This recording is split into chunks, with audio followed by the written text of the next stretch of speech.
This is Marketing Jam, a show featuring the brightest minds in marketing. Brought to you by Canada Post. Head to canadapost.ca/insight podcast for ideas to add value to your marketing. As we get going into our show, I want to talk about SEO quickly. This whole search engine optimization thing. People are frustrated by it, confused by it, and probably not really getting the straight goods about how it works. Back when we outsourced our SEO, we were often confused when we get the reports back. It seemed like a dark art. They were rubbing some sort of oil on our websites and supposedly magic was happening. When we started using Ahrefs, it was a game changer. The reports we got, the clarity on site ranking for terms, and really the transparency and understanding between off-site and on-site SEO was really helpful. Today, for all of our clients, we provide Ahrefs reporting and use the tool to audit sites. It's the premier SEO tool, and you can have the confidence you're getting the top quality tool that provides incredible support and resources to help you with your SEO for your brand or the clients you work with. Check out ahrefs.com today. Hi everyone, welcome to Marketing Jam. This week's episode I'm really excited about because it has to do with my history of the internet. When I first ever registered my first website, outside of GeoCities, I should mention, I did have a GeoCities when I was in elementary school. Thanks to Andy Rains in his basement, we made a little GeoCities website.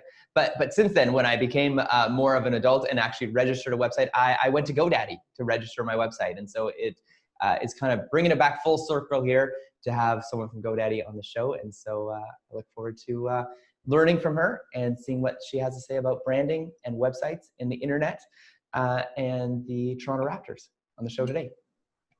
Anne, thank you for coming. Thanks very much for having me on.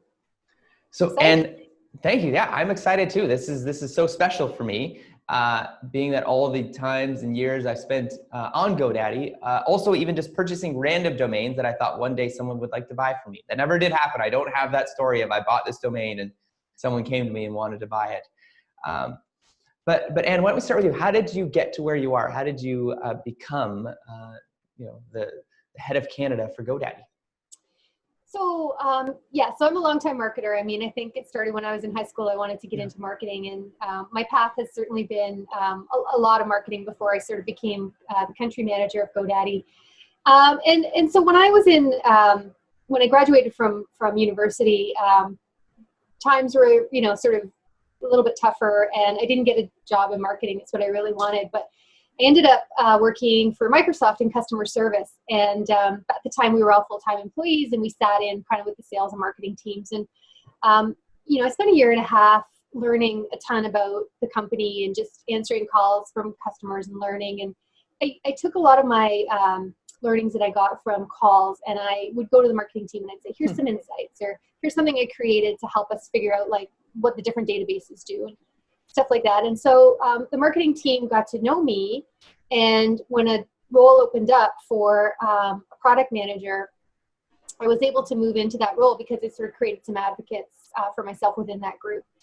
And that started a long trajectory for me through various marketing roles. And, basically I started out in product management, which basically at the time was a lot of demos, PR, so being spokesperson for the product, a certain degree of advertising. We would do print advertising at the time, and then just events and things like that. And so did our consumer products for a while, moved into Microsoft Office, did that for a while, and then sort of just went on a bit more of a run through Microsoft. So I did everything from advertising, where I learned about, writing briefs and going on shoots and having that experience. I ran what was called it was really like marketing to executives, so the C-suite executives. And so we did a lot of events, and I did some of probably the most stressful things in my career were around doing big CEO level events and bringing in big name speakers and that sort of thing. And then ran the loyalty program. It was basically sort of a post-purchase program, and so that taught me that side of the business. And then moved into segment marketing. So that was, again, working really closely with salespeople and creating leads and, doing a lot of events and doing a lot of work with the sales team. And And sort of finally, my last stop at Microsoft was moving into more of a sales and marketing function, where I was managing small and mid-market sales and marketing teams.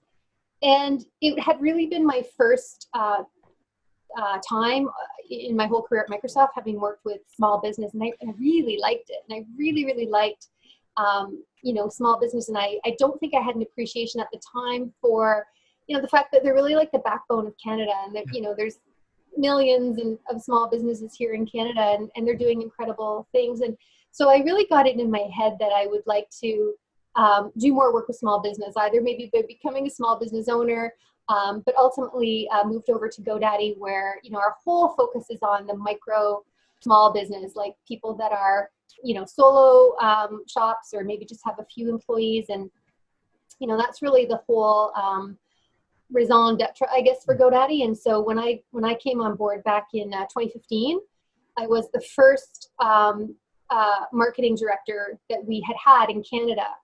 And Exciting. Yeah, it was really exciting, and especially when we got budget. We didn't have budget the first year. We got budget the second year, because we were sort of already in the fiscal year. But it was exciting. And so we partnered with some agencies here in Toronto and asked them to give us like a big idea. GoDaddy was known in Canada. It had, was, I think, somewhat known for what you pointed out, domains, hosting. And really, we're more of a full function company. You can get a website, you can get a, email, like you can get marketing tools, a whole bunch of different things. And so we wanted to really focus in on our website building tools. And so we asked our agencies to come up with a big idea, and they actually presented 5 ideas, and they were all fantastic. And I think at the time I gravitated to the opportunity to work with Toronto Raptors for a couple of reasons. One is, again, they're Canada's only basketball team, so we were looking for something that wouldn't just be popular in Toronto or Ontario, but something that, we thought would have some legs and work nationwide. And if you look at a small business owner, a lot of them are basketball fans. Like, there's a lot of crossover between basketball fans and small business owners. And, we talked to the NBA Canada, we talked to other organizations that were able to say, yes, it's a little bit different than hockey. In that you do truly see a wide range, a very diverse range of people being basketball fans. And that's really who we wanted to appeal to, sort of all these people. And so we ended up creating an integrated marketing campaign, an IMC campaign, that had multiple touch points. So it started with a TV ad. And in this TV ad, we used one of the Raptor players who was on the team at the time. He's since moved off, but was Jonas Valanciunas. And he was a 7-foot center from Lithuania, completely charming guy, known as a fierce competitor on the court. And we took him and we put him in an ad where he was making itty bitty figurines. And so I have one here. Awesome. So we were making these. So this is Jonas. This is a 3D rendered graphite figurine. Now the customer who made these is a real GoDaddy customer called ObjectX. And anyway, we partnered with them. They made the figurines for us, and then we sold them on a GoDaddy website, because we wanted to, really have the experience of when you go to the site, and you could buy these. And the money went to charity. For all the proceeds from these went to charity. But that was kind of how the whole thing started. We wanted to have that really immersive experience where you saw it on TV, you could go to the website. It was built on the platform that we were advertising. You could get one of these, and then you saw it everywhere else. So it was in digital, it was in social, it was in out of home. And so that's really how it started with us and the Raptors. And it was such a great program and a promotion that we just ended up doing variations of that same program. So the next year we worked with a player called Norman Powell. We created a song, and he sold it on his GoDaddy website. Norm was actually a burgeoning musician. He was taking piano, and it felt very authentic for him to do that. And then we worked with another player, CJ Miles, and we sold CJ's PJs. So that was a lot of fun. And then finally, this past year, we worked with alumni, Toronto Raptor alumni, Muggsy Bogues, and we did these books called The Raptor Tale. Mm-hmm. And then we extended the campaign with these mugs, and so you got the Raptor mug. So that's kind of the history of both myself and my journey and kind of how I ended up where I am today. But it's certainly been a fun ride. I'm sure Drake was one of your customers as well throughout the years, purchasing those Raptors paraphernalia. One would hope. So the role that you have now, someone like myself coming to you saying, oh yeah, GoDaddy, it's where I bought my first domain. It's memorable, it's nostalgic. But since then, you guys have become almost everything to a small business owner. So you're the one-stop shop, would you say? Yeah, absolutely. And it's a lot of entrepreneurs are great at what they do. They're great at whatever industry they're in. That's their thing, right? There's some trepidation about getting online. And, is that going to be a hassle? Is it hard? Is it expensive? And it really isn't. And I mean, I think the secret with GoDaddy is, we've got these customer care guides. We call them our guides. And they're 24/7. So you can call. You don't have to be a customer. You can call. You can shoot ideas around. You can get an idea of how to get started. Wow. A lot of people call in. They don't understand really what's the difference between having a domain and having a website. And quite honestly, before I started at GoDaddy, I'm not sure I would have either, because I'd always worked in enterprise. And so, there's these things that we can help with and help them get online. And it's really easy. Like, you can go to GoDaddy today. You can start for free. And you could type in your industry, and a website gets populated for you. And you can then go change the images and change the text, but it's generally that easy. And, now our websites are free, and you only pay if you want to sort of convert to having it on a custom domain, like your own domain, or if you want to start, billing, like doing online commerce and that sort of thing. But otherwise, everybody should probably try and get started and have a website. Because I remember that you said there's confusion between domain name and the website. And I also find people get confused about hosting. But what you're saying is someone maybe that's totally green, they can buy their domain name from you, you'll give them a free website, you can host it there, and then the kind of the premium stuff comes in when you want to add e-commerce, would you say? Yeah, exactly. And to your point about hosting too, I mean, that's, again, that's another big thing is people like, do you need hosting? You only need hosting if you're bringing your own website or you're building your own website on another platform like HTML5 or WordPress. Otherwise, if you get a builder like GoDaddy, Website Builder, or any other builder on the market, it comes with the hosting and it comes with the security. So so I mean, it's kind of all packaged together. And then other tools that we find people really like are things like email marketing. Surprisingly, email marketing is still quite popular, as long as it's not overly frequent. But email marketing, SEO. We did a survey and we asked small business owners what they thought the number one benefit would be to help their business online. And they said SEO, but they also didn't really understand completely what it was. And I mean, simply, it's basically search engine optimization that allows you to make some tweaks to your website to allow it to rank higher. So when people search for your type of business, you will be, on one of the top pages, so that you'll get found and you won't be buried way down in the rankings. So these are the kind of things that the company does. With our marketing, we tend to try and focus on websites because I think that's the most logical starting place for new customers. But there's a whole host of other things that once you get into it, you can kind of learn more. And as I said, we've got great videos too. I mean, that's part of our marketing efforts. We put together how-to videos and blog content and newsletters and, and again, you can call the guides. So hopefully there's lots of information for new website builder people to get from GoDaddy. Wow. Because the alternatives today is they could attempt a WordPress, which again is robust. I often describe it like Lego. It's a lot more intricate to build. It can be broken easily. Or there's Squarespace with the Duplo. But again, Squarespace offers that service. But what you're saying is GoDaddy's, you can go and, from start to finish, you don't even need to leave the GoDaddy ecosystem to get everything completed and done for a small business owner. Yeah. And so that's really been the focus of our marketing again we always end our campaign, TV campaigns with, start for free at GoDaddy. And that's something I think that's really powerful because, sort of post-COVID, we're seeing way more people needed to get their businesses online, right? Yeah. So there's been a huge proliferation of people that hadn't gone online yet to go online. So that's good. But sort of prior to COVID, even if you go into Canada or something, less than half of small business owners have a website, and not everyone was able to sort of really articulate why they didn't have a website. I think it was just more this commitment that they feel that they had to make around knowledge of building it, or the time to build it, or the the money to build it. So I think that's what was holding people back. But then something like COVID came and it sort of forced your hand, and hopefully people, whether they chose our builder or another builder, are happy now that they've gotten online and are able to put their business in front of their target customers and that sort of thing.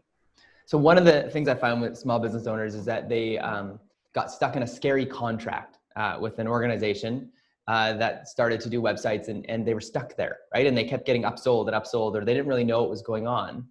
Tell me about GoDaddy's experience. Is there contracts? Do they have control of their website? What happens if they want to make edits? How does that work? Yeah, I know exactly what you're talking about. I mean, if you outsource, let's say I outsource to you and I say, can you please build me a website for my small business? And you're like, yes, absolutely. And you build it and we agree that it's good and I use it. Now you go and you move to Peru or something, right? You're gone. It's like, how do I don't know what to do. I don't know how to get at my code. How, help me. That's, some of those people will come in and say, like, I have to build this from scratch because I can't even get into my old website. So if you're going to pick someone to build your site for you, which is a totally viable option, and that I would say definitely, but just make sure that you at least understand how you can access the code and how you can update the code yourself. But if you want just a basic site that looks great, you can just go build it at GoDaddy. All you really need to do is pull in some, we have great stock photography, quite honestly. Like, there's thousands and thousands of Getty images that we've licensed that you can use to augment your own content. And similarly with text blocks, like, we've written a lot of stuff for you. I was actually making a site for my son for his photographs, and I was like, okay, what am I going to say? And I opened one of the photography templates, and I'm like, wow, this is really good. Like, this is actually, don't even really need to change this text because the way it's written is so good and it's exactly what I want to say. However, I would advise people to change the standard text, just because it will help with SEO and that sort of thing. But yeah, so I mean, you can either get a web pro to do it that you trust, or you can come and you can do it yourself.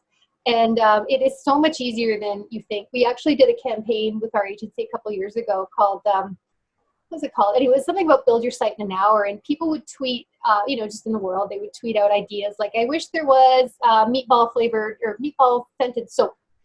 And so the agency had a fun idea, and they created websites about like what a meatball scented soap would, be, and they had pictures, and it was really fun, right? And they would tweet it back to the customer within an hour.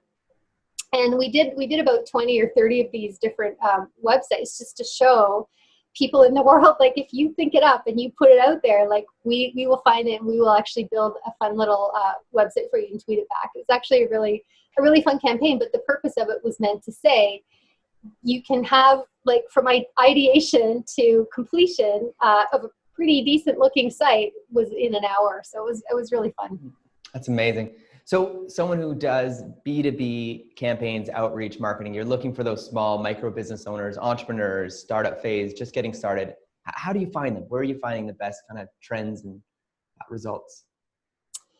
Well, I would say, I mean, the trends I'm seeing this year obviously are due to what's gone on in the world, right? I mean, prior to 2020, I think from a marketing point of view, we were very, we had a lot of fun with our campaigns. They were great.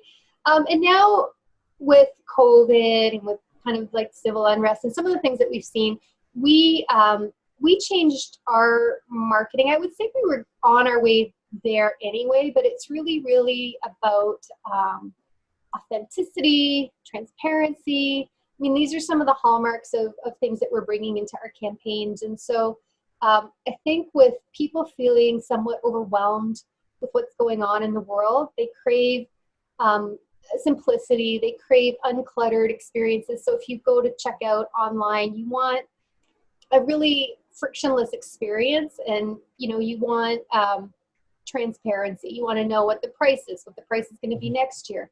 So those are, I think, some of the trends that I'm seeing is just that authenticity, transparency, and we're trying to bring that to everything that we do. And part of that too is, I mentioned in the past, we use these different Raptor players to showcase our product.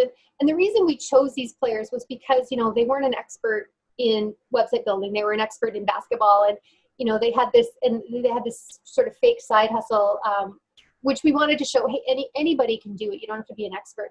But now I think what we're starting to see in our marketing in Canada is we're using real GoDaddy customers more and more.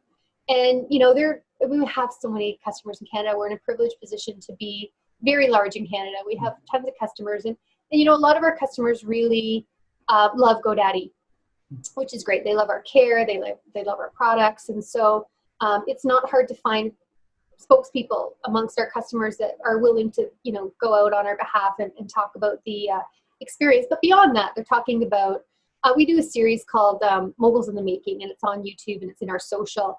And we find businesses. We actually found a great business in Vancouver called Salt and Sear Catering, and he's a GoDaddy customer. And he just did a Moguls in the Making episode for us. And, really he's talking about what inspires him, advice for other small business owners. He talks a little bit about, GoDaddy and what his site means to him and his business, but really it's just meant to be more broad than that. And we just really have sort of entrepreneurs to entrepreneurs talking about, the things that inspire them and make them work. So, and that's something that we've loved. We're also doing a series through social called Local Love, where we bring a spotlight on different customers and, some of the great things about their business. And that's been very powerful and to the point where I think this will take on an even bigger role in GoDaddy marketing, right? Where we really want to feature customers that have authentically chosen GoDaddy in the world and celebrate their success in their business and bring that to life through some of our campaigns as well. So I think from our point of view, that's based on just trends we've seen around giving customers, our customers, more authentic experiences. Hey, are you having trouble tracking inbound phone calls from your website or ads? CallRail gives you the call tracking you need to measure the success of your marketing efforts in real time. Discover how many calls you received from your Google ads, organic searches, social media efforts, and so much more. But that's not the only reason we use CallRail. CallRail seamlessly integrates your call and conversion data with over 700 marketing tools and platforms, including Google Analytics and Salesforce, to fuel deeper insights automatically. Start your free trial today with CallRail. Well, one thing I find about being a GoDaddy customer, got all of our domains are with you. We host it there. But every time you go to buy one, it reminds me of going to like H&M or Old Navy. When you go through or even like Walmart, when you go through the customer lineup, there's all these options of like little things you can get. Like, do you want some hand sanitizer? Do you want some gum? Do you want to get this headband? Especially if I bring my daughters, they're like, look at this headband. Or look, there's always things for the little kids. But it's like when I go to checkout of GoDaddy or even Vistaprint. Vistaprint also has this format. It's like, do you need this? Would you like a side of fries? Do you need this added to your thing? Do you need this? And then by the time you get to the end, you're like, wow, they really have a lot of accessories available. And then you make it to the end if you didn't need any accessories. Maybe you bought one or two. But it's a very interesting experience. It reminds me much of kind of how shopping is today. Yeah, and I mean, again, to bring a frictionless experience, I'm not sure that's what that is, but it's something that we strive more towards is to, but I mean, if someone's coming in with a domain, right, if they want to buy a domain, I mean, the natural thing is, well, what are you going to do with the domain? Yeah, exactly. It's just a piece of real estate on the web, right? So, you want to do something with that domain. You either want to build a website. Another common thing we see is people hooking up email to it. So instead of being, at Gmail or at, Hotmail or whatever it is, you can be your own professional sounding. Thank you. Yeah. I feel like every grad, like, I don't know what the number is today. Like, I want to say maybe because we buy enough domains, we get a certain deal, but like, let's say it's $9.99 for a domain name. And I don't know what your email service costs a month, but let's say it's $100 for the year, but for $110, it's $2.99 a month. It's $2.99 a month. Okay, so $100 a year, let's say $200 a year, makes your resume application whole first, like the first impression, just way upgrades it for any grad or anyone who's wanting to impress people when they apply for jobs. Yeah, if you want to look legit, right, in this world, whether you're a student or whether you're a new business owner, I think those are a couple things, right? Websites and email. they make you, they raise the bar. They just make you look professional. If you go and you say to a business owner, well, great, I'll like to go check you out on your website. I'm like, well, I don't have one. And again, like if you're searching, I think something like, 80 or 90% of all product and service purchases start with a web search of some sort. You search for something, and if you don't find a website, I think it sends a bad message, right? Mm-hmm. Now, the other thing is, some people will say, well, I use social. I have social media, and my social media acts as my online presence. And I say, great. You should have a social media presence, but it shouldn't be a case of either or. It should be both. And I'll tell you why. Like during COVID, there was a bakery in my neighborhood. It's really good. And I wanted to know when they would be reopening. And I went onto their website, and they had a website. But on their website, they said, for information on when we're reopening, go to Instagram. And so I went to Instagram, and this bakery posts like donut pictures and pies, and bread and sandwiches. Like they had a lot of posts. And I had to scroll and scroll and scroll and scroll and scroll and scroll. And then finally I found the post from like the week before that said, well, we're reopening on, March 30th or whatever it was. And I thought, well, wouldn't that have worked better the other way? Like use your Instagram to send people to your website to tell them, when you're going to be reopening. And then, with something like the GoDaddy tool, the GoDaddy website plus marketing tool, like when you're in building your website, you've got sort of a central hub where you can manage all your social as well. So if you want to post to your social, you manage it through there. If you want to respond to, people are commenting on your Instagram or whatever, like you can kind of manage it all through a hub. And it's great to not have to go out to every area where you have an online presence and update them all separately and differently. You want to bring everything into that one area, right? And have it all leverage your, like if you have a logo, if you have a brand color, whatever, you can make your Facebook, your Instagram, whatever look same as your website. So it's really makes a nice holistic experience. Wow. So GoDaddy is taking on Hootsuite and Sprout Social, MailChimp, Shopify. You do it all. Well, we do it all. And again, everybody should make their own choice on what. Yes, of course. But I'm just saying, this is if you want one stop, one dashboard, one place. This is like if you convenient. just need a point solution or whatever for your business, go crazy, go find the best solution for you. But I would say, with GoDaddy, you can get all of it's kind of like when I worked at Microsoft, like back in the day, right? Word was a separate product. Yeah. PowerPoint was a separate product. Excel was a separate product. And then they brought it all together under Microsoft Office. And the advantage is that once you learned one program, like the menus and the ribbons and the toolbars and all that kind of stuff, it was similar across the products. And it's the same with GoDaddy. Like once you've kind of learned the way our system works, like you're going to be very, very comfortable in that system, and everything will be kind of just in the central area, so you're not jumping around. So. And one of my concerns for small businesses with social, and this is my kind of warning message often, is you're on rented space. You don't own that. You don't own that information. You don't own that land. So you're there, and the algorithm can change any day. Your ability to reach and percentage of reach organically is going to change every day.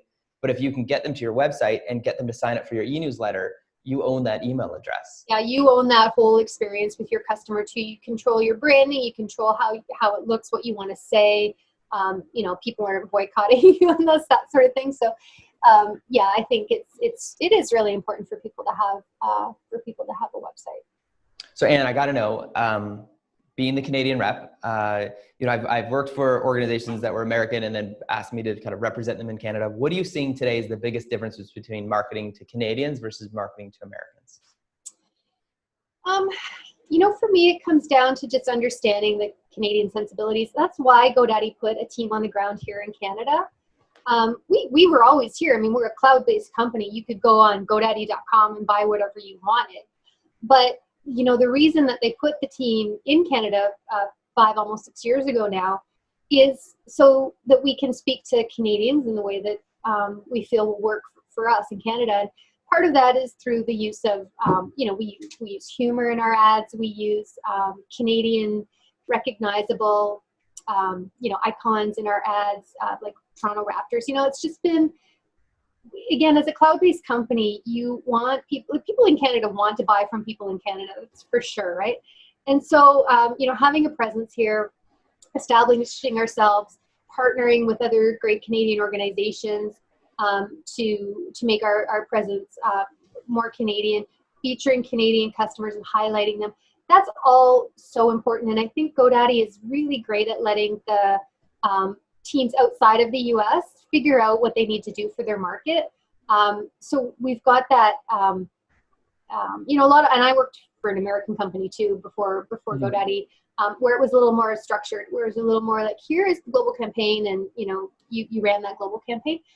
We have a lot more freedom here to do what's right for Canadian customers and the Canadian entrepreneur, and certainly backed by some amazing support and talent of our product team and our other marketing teams in the US. But you know, we are really doing, I hope, what's right for Canadians here in Canada. Help me understand what CIRA is, and when someone goes to register a .ca, and how that's different than, say, like a .com or a .co or a .something else. Yeah, sure. So .ca is kind of the Canada domain name. You can only buy it if you're a Canadian citizen or Canadian organization entity of some sort. If you live in the States but you're Canadian, you can buy a .ca domain. So that's fine. You just have to be Canadian. And CIRA is basically, it stands for Canadian Internet Registration Authority, I think is the A. And they don't sell direct to end users. So they're registry. We are a registrar, and people who buy it are a registrant. And actually, CIRA has a great video to understand registry, registrar, registrant, which I watched when I started at GoDaddy. But it's good. So registry owns the domain. So for example, VeriSign owns .com, CIRA has .ca. And you know, when you buy a .ca, you go through a registry, so like GoDaddy or another registry. And then, yeah, you basically just have to fill out a small eligibility requirement guaranteeing that you're Canadian, and then you can buy it. And the nice thing about .ca is that, and I said Canadians like buying from Canadians, if you have a .ca, it does a couple things for you. It helps you rank a little bit higher in search engines because it's relevance. And also it tells your customers that you're here, you're in Canada. You know, so that's really important. If you want to, you know, if you want to shop online, you feel confident knowing that you're buying from a Canadian company. So I think it's appealing for a lot of reasons. Wow. So what's your biggest advice to small business owners today looking to have a great presence and a healthy presence online? I would hope that they don't think it's hard. I hope that they wouldn't think that it's something that has to be all consuming, or they need someone to come in and do this for them. They don't. I think it's as easy as having a website, as I mentioned. You may already have some social media, and linking the two is really important. And then I would take, you know, it's almost like taking small steps, right? Get a website, see how it goes. You might find it a hassle to get some pictures. Maybe that's your first step. Go out and get some pictures. You know, we're going through some websites right now, and I've noticed a lot of them are using the GoDaddy written copy. And as I said, it's great copy, and it's relevant for a lot of different situations. So, but it's not lorem ipsum though, is it? The Latin? No. It's like, it's real copy. It's okay. like, Okay. I got into photography back when I was in high school. It's like written like first person stuff. It's actually really good. But anyway, you should update that. Like, so you should start just taking these steps. Okay, I'm going to put my own photographs in, or I'm going to augment the photographs that are already in there. I'm going to do my my text. And then, you know, customer testimonials, I think, are another really good thing to add on there. Like, who have you, like, if you're in landscaping, right? Show me some of the landscaping that you have done.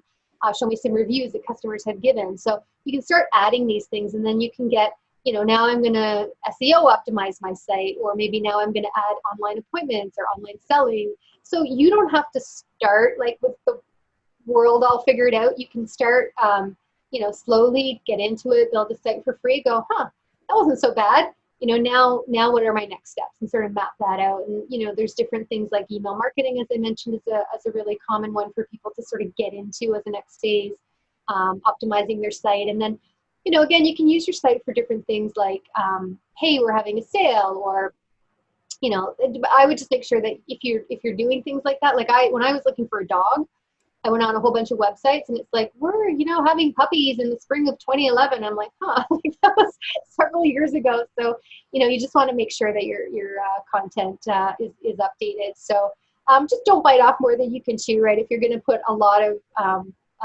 updates on your site, just make sure that they're timely, relevant, they're coming down when they should. So. And two things I'm really encouraged by. One is I feel like GoDaddy is freeing people from these horrendous contracts that they can get stuck in for a year, especially these small business owners that don't know a lot.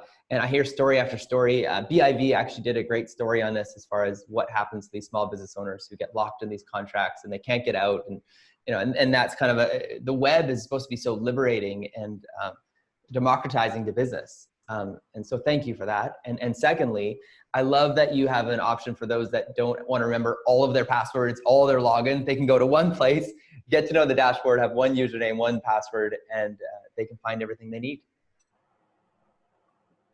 Yeah. That's awesome. So Anne, quick things. Are you an iOS or an Android user? iOS. iOS. And favorite apps that you can't live without? Really the boring ones like news, weather, sports. Actually, my sports app now that sports are back, I'm like, wow, I can use my sports app again. It's been sitting on the first page for 3 or 4 months of uselessness. Yeah, I think those are the main ones. Yeah, I mean, it's kind of boring that way. On the sports thing, just a quick idea. It'd be interesting if someone set up an e-commerce site on GoDaddy selling all the old Vancouver Grizzlies paraphernalia they collected back in the day when NBA had a franchise in Vancouver. And How do now you know there isn't? Maybe there is already. Who knows? No, I bet you there's a good point. I bet you. Oh, that's so funny. Second question, books, podcasts, e-newsletters that you'd recommend for small business owners out there? Yeah, I mean, yes. I think reading is lots of different stuff is super important. I mean, my favorites tend to be things like Freakonomics and Super Freakonomics and Malcolm Gladwell. And I'm actually reading one right now. I actually have it here on my desk. I just started it yesterday, but I really like it. It's called Simply Brilliant by William Taylor, who is the co-founder of Fast Company. And it talks a lot about businesses in traditional industries that have sort of broken through and broken out by being different. So I really like that. And then I just think things like, there's great stuff in Fast Company and Wired and Harvard Business and Economist. Like there's just news and there's just so many things to read. But I find I get ideas when I read. I see a different way of thinking and it's inspirational. It's exciting. And so, when you read something that gets you kind of jazzed, it can really get you motivated in a new direction or just solidify the fact that you think maybe you're in the right direction. So I love to read. I read lots of business stuff. It's awesome. Malcolm Gladwell's Tipping Point was probably the biggest kind of impact book for me when it comes to marketing.